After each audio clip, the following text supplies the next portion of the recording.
In this example file, there are these files you can check out. First is 2 images of the project we are trying to remodel in Grasshopper. So the facade, as you can see here.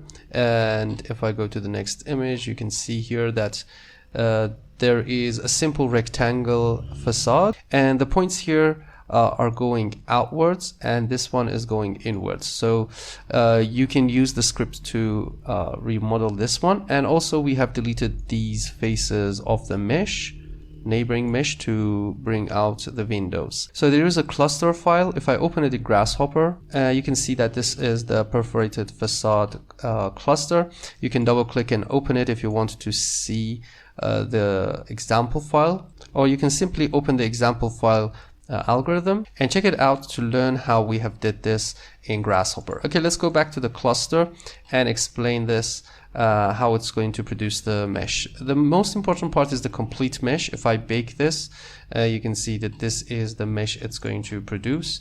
What you have to do here is to give this a base surface. So actually you can make any NURB surface. If I just draw a curve and extrude it upwards and explode it and rebuild it, and put this to 3 by 3 for the degree and 20 to 20 for point count, and this is going to make that surface a little bit smoother. So I can give this to the surface here, as you can see here, and just turn this off. This is going to be the base surface.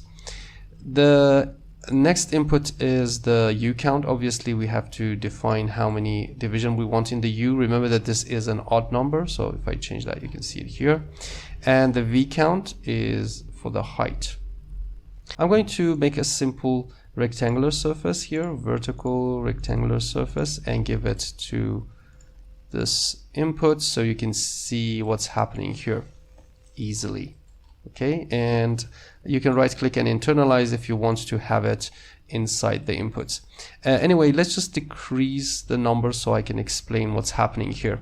The deformation, if I go to here, you can see that this is the deformation we can give to the mesh. So this is going to bring this part outwards and these parts inwards. So you can just play around with this. If you give it a 0, it's going to be completely flat, and you can just change the direction.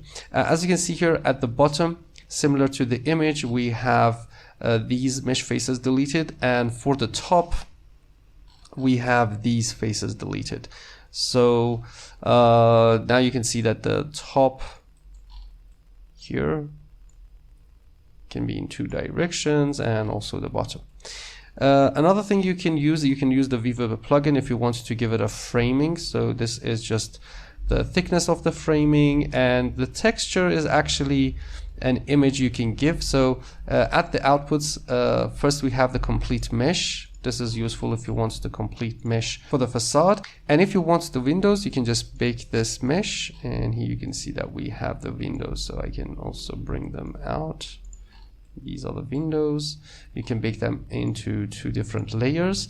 The next one is the frames. So if I bake that, you could just simply convert the mesh into a framing using the Viva plugin.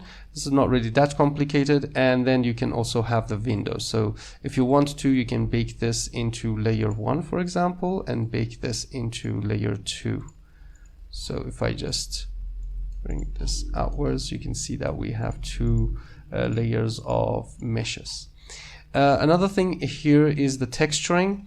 You can use the human plugin and give this custom preview material to it. We have corrected the mesh with planar mapping. So if I go back here, you can see that you can give the texture to the G or the geometry you want to render.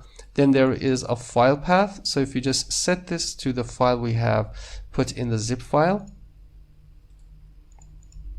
just simply select this texture. You can also make yourself any PNG file you want, and I'm just going to give that to the file. And here you can see that this is going to give you a simple framing transparency just for visualization. For the windows, for the frames, you can also right click here and select any color. We have just set this to the color of the perforated metal panels. If I go to the rendered mode, it's a slightly more black one. So if I just select this, it's going to give you better results for the rendering mode. And let's also give this a little bit of a sun. So if I just go to the sun setting, manual control, and just change this, you can see that on the ground. Okay, anyway, here is the perforated texturing. You can just give this number, increase or decrease that if you want to scale this on the panels. And as you can see here, you can visualize it easily. So this perforated facade is going to help you to move the meshes in two different ways, dispatch them, so you can have this window type. As you can see here, it's completely flat because the movement is the same in both directions, which is really cool. And you can have the mesh as the final outputs. Okay, thanks for watching. If you have any questions, just ask below this example file, and see you next time. Bye.